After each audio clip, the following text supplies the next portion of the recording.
રાજકોટમાં આરોગ્ય વિભાગનો સપાટો સતત ચોથા દિવસે આરોગ્ય વિભાગના દરોડા યથાવત છે। માવડીના બાપા સીતારામ ચોક વિસ્તારમાં ચેકિંગ। બાલાજી ચાઇનીઝ દુકાન પર દરોડા।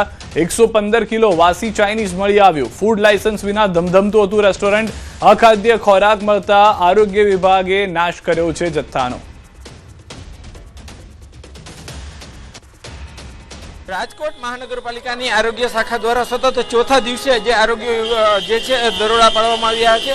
બાલાજી ચાઇનીઝ પંજાબીની જે દુકાન છે ત્યાં દરોડા પાડવામાં આવ્યા છે। અહીંયા જે નૂડલ્સ છે તે નૂડલ્સની સ્થિતિ બતાવવા માંગીશ। લોકો જ્યારે ચાઇનીઝ ભેળ આરોગતા હોય છે, નૂડલ્સ આરોગતા હોય છે, તે કઈ પરિસ્થિતિમાં હોય છે તે દ્રશ્યો જોઈ શકો છો। અહીંયા ખુલ્લામાં પડ્યા છે, આજુબાજુમાં અલગ વસ્તુઓ પડી છે, ન તો કોઈ ઢાંકવામાં આવ્યું છે। આ અનહાઇજેનિક પરિસ્થિતિમાં નૂડલ્સ જોવા મળી રહ્યા છે। લોકો છે તે આવું ફૂડ આરોગતા હોય છે અને અંતે બીમાર પડતા હોય છે। હાલ જે રીતના અહીંયા અંદર પણ જે અત્યારે કામગીરી ચાલુ છે, આરોગ્ય વિભાગ છે તેમના દ્વારા દરોડા પાડવામાં આવી રહ્યા છે। આ જે તેલ છે તેલના દ્રશ્યો જુઓ। અહીંયા આ જે છે અનહાઇજેનિક પરિસ્થિતિમાં છે। આસપાસના દ્રશ્યો જુઓ। અહીંયા આજુબાજુમાં ગંદકી જોવા મળી રહી છે અને અત્યારે અહીંયા જે છે એ આવી પરિસ્થિતિમાં ફૂડ બનતું હોય છે અને તેને લોકો આરોગતા હોય છે। અત્યારે જે રીતે લોકો છે તે સાવચેત થવાની જરૂર છે। આરોગ્ય આ જે આવા ફૂડ ના કારણે જે છે લોકો બીમાર પડતા હોય છે। છેલ્લા 3 દિવસમાં જે છે 800-850 કિલો જેટલું અખાદ્ય ખોરાક ઝડપી પાડવામાં આવ્યું છે। 1217 જેટલા જે ફૂડ વિક્રેતાઓ છે તેમને તેમના પર કાર્યવાહી કરવામાં આવી છે। ત્યારે જે કાર્યવાહી છે આરોગ્ય વિભાગના દરોડા છે તે આગામી સમયમાં પણ યથાવત રહી શકે છે। હાર્દિક જોશી, ન્યૂઝ 18 ગુજરાતી, રાજકોટ। તમારી પાસે ફૂડ લાયસન્સ છે? ફૂડ લાયસન્સ તો નથી બનાવ્યું।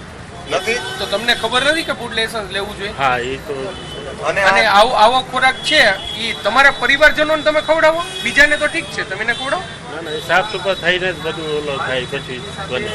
નહીં, ઓલા નૂડલ્સ તો સુખાવા રાખ્યા હતા। નૂડલ તો બાફીને સુકાવ નગર રોટી જાય। નહીં, પણ એવી રીતના સુકવાય આવું બધું ગાજેલું તેલ છે, તેલ તો હમણાં ઓલો ખોલીને નાખ્યો હોય ને, મારનો પડે માણસો। એટલું બધું ખરાબ નથી આવતા સાહેબ। આમાં થોડું ખરાબ કેટલું લાગે છે એ તો થોડુંક જ ખરાબ છે। અને જે આપણે જોઈ રહ્યા છીએ તે પ્રમાણે સડેલા શાકભાજી છે એક્સપાયરી થયેલ વસ્તુ છે, ફ્રીજમાં વાસી સંગ્રહ કરેલ છે, એ પ્રીપેડ ફૂડ છે। ઉપરાંત પથરા ઉપર રાખેલા પેલા નૂડલ્સ છે। આ બધી વસ્તુઓ જે છે એ ખૂબ જ ગંભીર છે અને ખૂબ જ વાસી હાલતની અંદર આવું લોકો સુધી પહોંચવાનું, આવો ખોરાક પહોંચાડી રહ્યા હોવાનું માલુમ પડેલ છે। આ પેઢી પાસે ફૂડ લાયસન્સ પણ નથી અને નોટિસ આપવામાં આવશે, ₹10,000નો દંડ કરવામાં આવશે અને આ પેઢીને અમે સીલ કરવા જઈ રહ્યા છીએ। તો રાજકોટમાં આરોગ્ય વિભાગ દ્વારા 3 દિવસીય ઝુંબેશ હાથ ધરાઈ છે। ફૂડ સેફટી નિયમોના પાલન માટે આરોગ્ય વિભાગ દ્વારા કડક કાર્યવાહી કરાઈ છે। નામાંકિત હોટલો ઇમ્પિરિયલ પેલેસ, પાપા લુઈઝ હોટલ અને બાલાજી થાળ સહિતના એકમો તપાસના ઘેરામાં છે। 1217 ફૂડ વિક્રેતાઓ સામે તપાસ અને કાર્યવાહી શરૂ કરાઈ છે। 850 કિલોથી વધુ અખાદ્ય ખોરાકનો નાશ કરાયો તેમજ નિયમોના ભંગ બદલ 1 લાખ સુધીનો દંડ ફટકાર્યો। જ્યાં ખામીઓ મળી છે તે ફૂડ વિક્રેતાઓ પર આગામી દિવસોમાં પણ નજર રહેશે અને જો ફરી તપાસ દરમિયાન અખાદ્ય ખોરાક મળી આવશે તો વધુ કડક કાર્યવાહી કરવામાં આવશે। ખાસ કરીને વાત કરીએ તો કુલ અત્યાર સુધી 217 ઉપરાંતની જે પેઢી જે છે એમાં ખાસ કરીને મોટી હોટલ્સ આવી ગઈ, રેસ્ટોરન્ટ આવી ગયા, નાના પાયાના ફાસ્ટ ફૂડ પાર્લર આવી ગયા, આ ઉપરાંત હોકર ઝોન પણ આવી ગયા। એમ મળીને કુલ જોવા જઈએ તો 850 ઉપરાંત કિલો જે અખાદ્ય જથ્થો જે છે એનો નાશ સ્થળ ઉપર કરવામાં આવ્યો છે। આ ઉપરાંત જ્યાં અખાદ્ય જથ્થો મળે ત્યાં લાયસન્સ બાબતે અને અનહાઇજેનિક કન્ડિશન જે છે બાબતે FSSAI અંતર્ગત નોટિસ પણ આપવામાં આવી છે।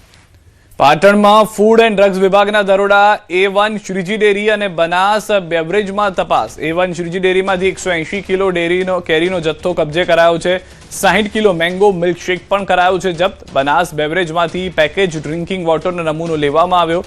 તપાસ દરમિયાન પાણીની બોટલો કરવામાં આવી સીઝ। તમામ વસ્તુઓના નમૂના પરીક્ષણ માટે લેબોરેટરીમાં મોકલાયા।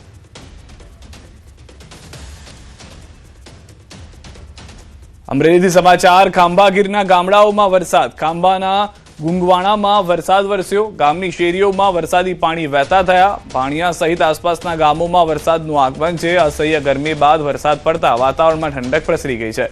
જોકે હજુ વાવણી લાયક વરસાદની કાગડોળે રાહ જોતા ખેડૂતો જોવા મળી રહ્યા છે। ખાંભાના ધુંધવાણામાં દ્રશ્યો આપ જોઈ રહ્યા છો। આ તરફ અમરેલીથી સાવરકુંડલા પંથકમાં પણ વરસાદની એન્ટ્રીને લઈને સમાચાર મળી રહ્યા છે। બાજડા ખડસલી ગામે ધોધમાર વરસાદ વરસ્યો છે। ધજડી, રામગઢ, જાબડા સહિતના ગામમાં પણ વરસાદની જમાવટ જોવા મળી રહી છે। ભારે બફારા બાદ વરસાદથી ઠંડક વરસતા ખેડૂતોમાં પણ ખુશી જોવા મળી રહી છે। આ તરફ પંચમહાલથી સમાચાર ગોધરામાં પહેલા જ વરસાદમાં દિવાલ ધરાશાયી વરસાદને લઈને પોદાર સ્કૂલની 18 ફૂટની દિવાલ ધરાશાયી આ વર્ષે શરૂ થયેલી સ્કૂલની નવી દિવાલ તૂટી પડી છે દિવાલ પડતા બાજુની ગૌશાળાને નુકસાન થયું છે ગૌશાળામાં રહેલી અનેક ગાયોને ઈજાઓ પહોંચી હોવાની જાણકારી છે સદનસીબે ઘટનામાં કોઈ જાનહાનિના સમાચાર નથી મળી રહ્યા અને સમાચાર પર નજર કરીએ વડોદરાથી સમાચાર શહેર ટ્રાફિક પોલીસની દાદાગીરી કાર ચાલકને લાફો ઝીકી દીધો સામાન ભરેલી ગાડી રોકતા થઈ હતી બબાલ ગાડી ડિટેન કરવાનું કહેતા ડ્રાઈવરે માલિકને બોલાવ્યા માલિકે ગાડી ડિટેન નહીં કરવા રજૂઆત કરતા અધિકારી અકળાઈ ગયા ગાજરાવાડીથી રણોલી જતા માર્ગ પર થઈ હતી બબાલ સમા નજીક ગાડી રોક્યા બાદ પોલીસે કરી દાદાગીરી પીએસઆઈ માલીવાડે ગાડી માલિકને લાફો ઝીકી દીધો અમદાવાદમાં સ્કૂલ બસ ચાલકનો આતંક ચાંદખેડામાં સ્કૂલ બસે બાઇક ચાલકને લીધો અડફેટે બાળકોને મૂકીને આવતા સમયે સર્જાયો અકસ્માતમાં બાઇક સવાર ઘાયલ બાઇક સવારને યુવકને સારવાર માટે હોસ્પિટલ ખસેડાયો અકસ્માતની ઘટનાનો વિડીયો સામે આવ્યો છે અકસ્માત સર્જાતા લોકોના ટોળા એકઠા થયા હતા